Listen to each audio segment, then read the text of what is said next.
Jangan lupa tekan tombol like-nya agar Mimin semangat uploadnya, dan jangan lupa intip keranjang jualan Mimin, siapa tahu ada yang menarik. Waktu sudah menunjukkan pukul 8 malam, namun sepasang anak manusia yang sedang kasmaran masih betah di posisinya, saling memeluk di atas sofa apartemen milik Byakta. Ditambah dengan pemandangan malam kota Jakarta yang terpampang jelas di hadapan keduanya lewat dinding kaca apartemen Byakta, lampu-lampu gedung pencakar langit menambah keindahan malam untuk keduanya. Seperti tidak ingin berpisah lagi, Byakta terus memeluk erat tubuh mungil Audrey, sambil sesekali mengecup kepala belakang gadis itu, juga terkadang menghidu ceruk leher yang membuatnya candu. "Sudah pukul 8, kau tidak ingin mengantarku pulang?" tanya Audrey pada Byakta yang masih sibuk diceruk lehernya. "Tidak. Nenek akan marah padaku jika aku pulang terlambat," jelas Audrey. Sebenarnya pun ia tidak ingin pulang, meski tidak melakukan apapun selain berpelukan melihat indahnya kota Jakarta. Tapi ini adalah posisi paling nyaman yang pernah ia rasakan.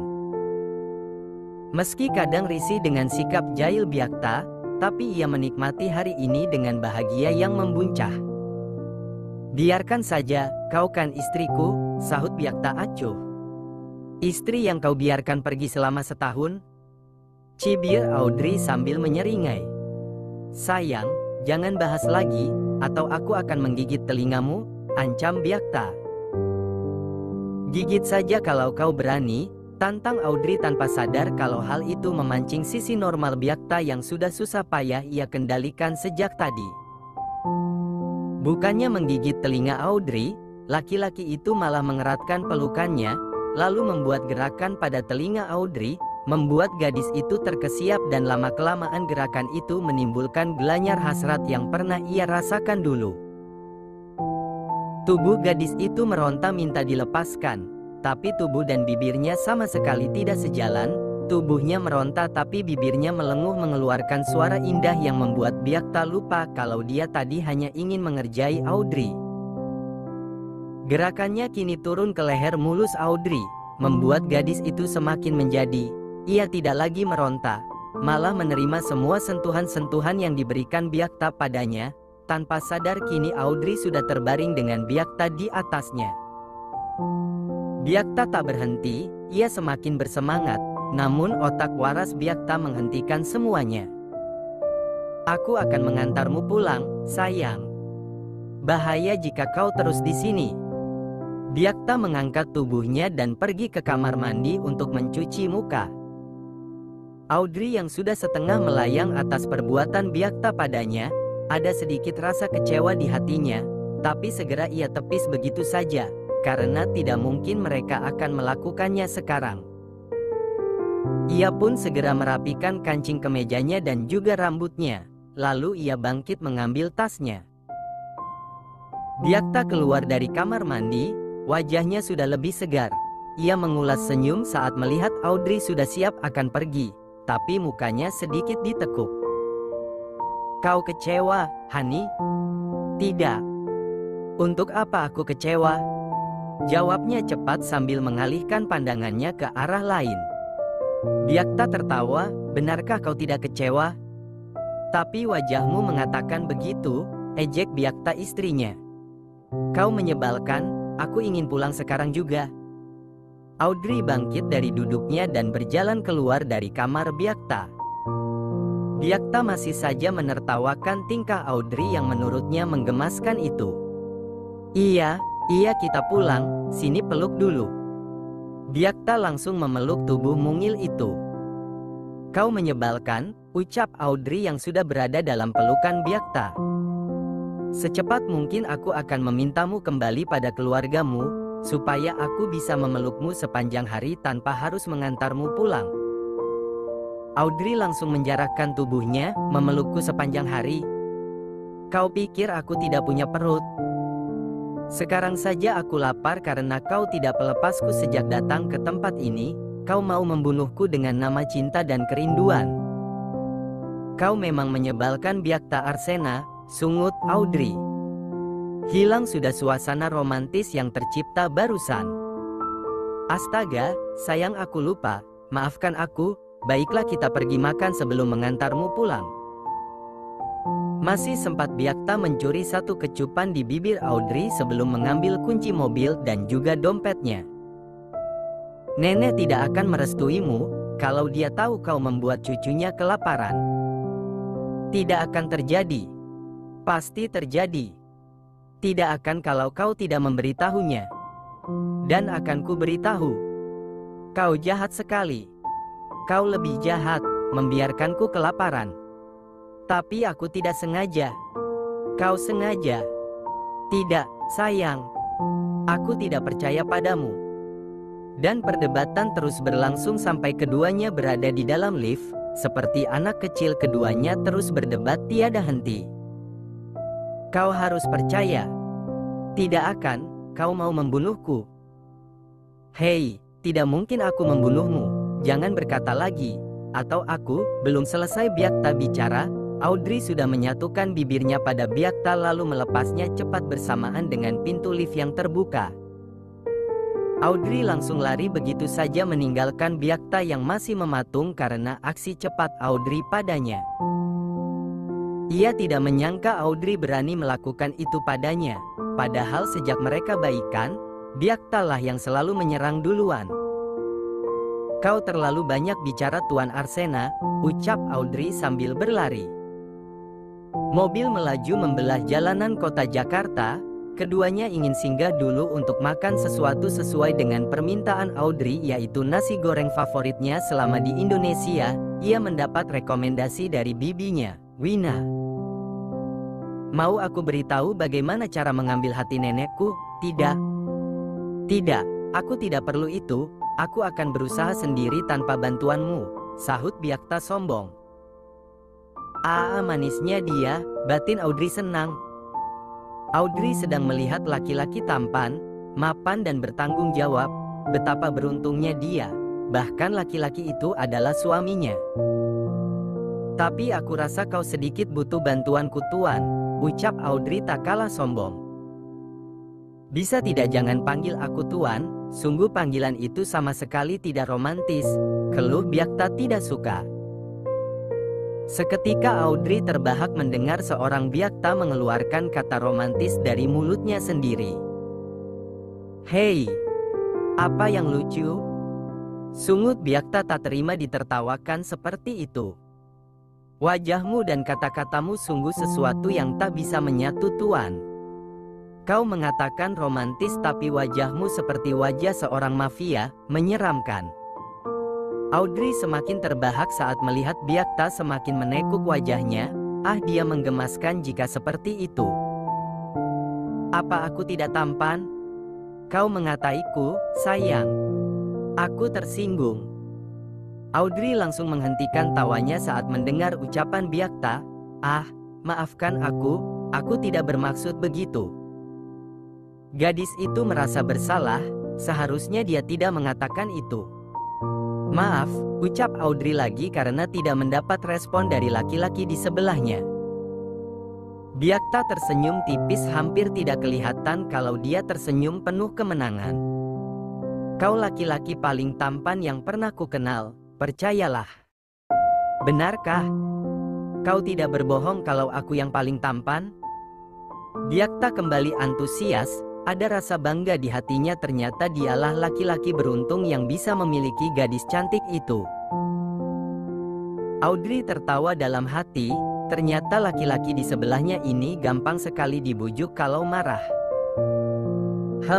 Karena aku tidak mengenal yang lain selain dirimu, tutur Audrey sambil menyeringai. Kalau kau mengenal yang lain, apa akan berbeda? Mungkin, bisa jadi berbeda. Karena aku melihat mereka bukan dari parasnya saja, tapi hatinya juga. Kau pikir hanya kau laki-laki baik dan tampan di dunia ini? Jelas Audrey tanpa rasa bersalah. Byakta yang tadinya sudah merasa bangga dan merasa paling beruntung seketika harga dirinya terjun bebas. Tidak, ini tidak bisa dibiarkan. Pokoknya jangan sampai Audrey mengenal laki-laki lain selain dirinya. Dia harus jadi satu-satunya untuk Audrey, apapun yang terjadi. Kalau begitu jangan kenal yang lain selain aku, berhenti bekerja mulai besok, kau harus di rumah dan tidak boleh bertemu dengan siapapun, apalagi kalau itu seorang laki-laki. Hei, apa yang kau katakan? Aku tidak mau berhenti bekerja, ucap Audrey panik. Ia tidak menyangka bercandanya berdampak seperti ini.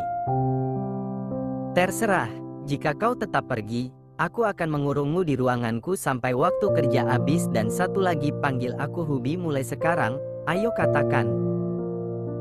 Titah Byakta tidak ingin ditolak. Tidak mau, itu menggelikan. Kalau begitu panggil sesuai yang kau inginkan. Tapi jangan tuan, ia sengaja menekan di kata tuan, agar Audrey berhenti memanggilnya seperti itu. Saat Audrey akan menimpali ucapan Byakta tak jadi sebab Byakta yang bingung dengan tempat tujuan mereka. Sayang, benar ini tempatnya? Byakta heran, ia tidak melihat satupun tempat makan seperti restoran dan sejenisnya. Ia hanya melihat sebuah tempat dengan atap tenda biru dan gerobak yang sepertinya memang menjual sesuatu. Ia juga melihat banyak orang yang mengantri, terlihat juga tempat duduk dan meja yang disediakan penuh. Iya, itu tempatnya, jawab Audrey sambil melihat tempat itu ramai sekali. Kau yakin tidak salah tempat, sayang? Byakta meyakinkan lagi kalau Audrey memang tidak salah tempat. Ah, seperti ramai sekali, aku jadi tidak yakin untuk membelinya, sebab akan lama menunggu, tidak mengindahkan ucapan Byakta, gadis tidak jadi turun. Kita ke tempat Mamang Martabak aja deh, di sana ada jual nasi goreng juga, ya walaupun tidak seenak di sini, sih. Byakta tidak berkata lagi, ia langsung melajukan kembali mobilnya meninggalkan tempat penjual nasi goreng tersebut. Sepanjang perjalanan hati Byakta tiba-tiba menghangat, ia benar tidak salah pilih, Audrey adalah gadis sederhana dengan segala pesonanya, jika gadis lain mungkin akan memilih tempat makan yang mahal dan mewah, Audrey justru memilih makanan pinggir jalan. Terima kasih Tuhan, Engkau telah memberi penawar atas traumaku, dengan makhluk cantik jelita seperti dirinya. Tidak hanya cantik parasnya, tapi juga cantik hati dan perilakunya. Nenek begitu antusias saat mendengar suara deru mobil yang sudah dia tahu siapa itu, bahkan Wina yang sudah penasaran akan sosok yang diceritakan nenek menjadi ikut-ikutan mengintip di jendela depan. Mobil pun berhenti di halaman rumah nenek yang tidak begitu luas, namun masih cukup untuk memarkirkan satu buah mobil dan juga satu buah sepeda motor. Keduanya turun, terlihat oleh nenek dan Wina sosok Byakta yang tersenyum hangat pada Audrey. Bu, dia tampan sekali, puji Wina tanpa sadar, lalu ia langsung menutup mulutnya sendiri. Nenek hanya tersenyum bahagia melihat cucunya yang pulang dengan selamat dan diantar oleh bosnya itu.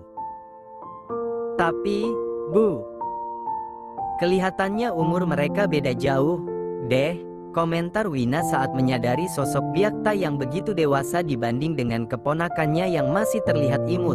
Ditambah tubuhnya yang mungil terlihat dia seperti anak remaja umur 16 tahun. Justru yang lebih dewasa bisa menjaga dan mengayomi kesayangan kita. Lihat saja senyuman dan tatapannya benar-benar penuh cinta. Aku jadi teringat dengan almarhum ayahmu, Win. Wina mendadak mengernyitkan dahi, bukannya ibu dan ayah selalu berperang? Seketika nenek langsung menimpuk kepala Wina dan membuatnya mengadu sakit. Aduh, sakit Bu. Makanya jangan bicara sembarangan. Hentak nenek sedikit kesal. Wina hanya mengangkat bahu acuh melihat nenek yang bersungut-sungut atas ucapan Wina. Padahal kan aku tidak salah, ibu dan ayah selalu memandang sengit. Seperti Tom dan Jerry serial kartun itu, kenapa aku yang kena marah? Coba. Nenek langsung menoleh menatap Wina, kali ini Wina yang dengan mendapat tatapan sengit itu, membuatnya bergidik ngeri. Kau pikir kami tidak pernah romantis? Kalau tidak pernah, tidak mungkin kau ada. Wina yang mendapati ibunya terus bersungut-sungut dan semakin menjadi, pergi begitu saja. Bisa saja kan aku anak pungut. Nenek yang akan mengejar Wina dan ingin menjelaskan betapa ia dulu juga begitu romantis dengan suaminya, terhenti saat pintu terbuka menampilkan Audrey dan di belakangnya juga ada Byakta. "Assalamualaikum," ucap Audrey sambil tersenyum. "Waalaikumsalam," sahut nenek sambil tersenyum lebar. Audrey sebenarnya sudah was-was kalau saja nenek memarahinya pulang hingga larut malam seperti ini. Akan tetapi melihat nenek yang tersenyum ramah, membuatnya bisa bernafas lega. Ini adalah kali pertama Audrey pulang hingga lewat pukul 9 malam, karena waktu lembur pun tidak selarut ini, jam 11 malam.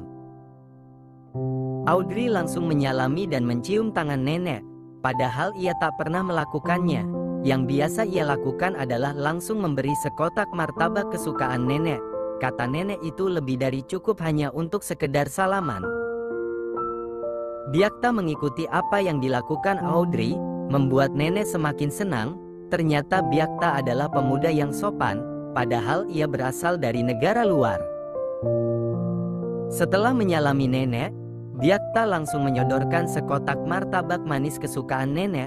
Hal itu membuat nenek semakin senang kepada Byakta.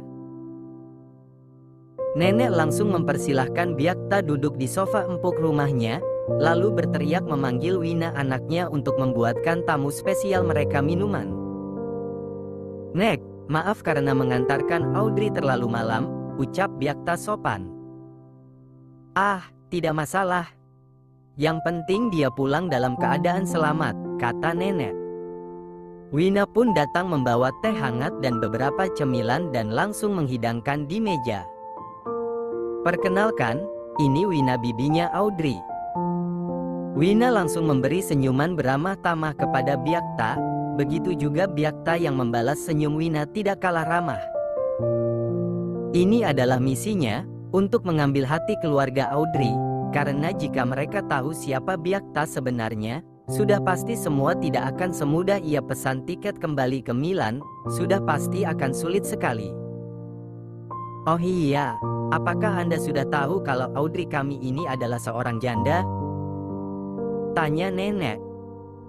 Byakta mendadak gugup mendengar pertanyaan nenek. Bagaimana kalau nenek sudah tahu siapa dirinya? Batinnya ketakutan. "Iya, saya tahu. Audrey sudah menjelaskannya," jawab Byakta terbata. Nenek mengulas senyum. Ia hanya ingin mengetes Byakta saja. Siapa tahu ia akan terkejut, tapi ternyata tidak sama sekali.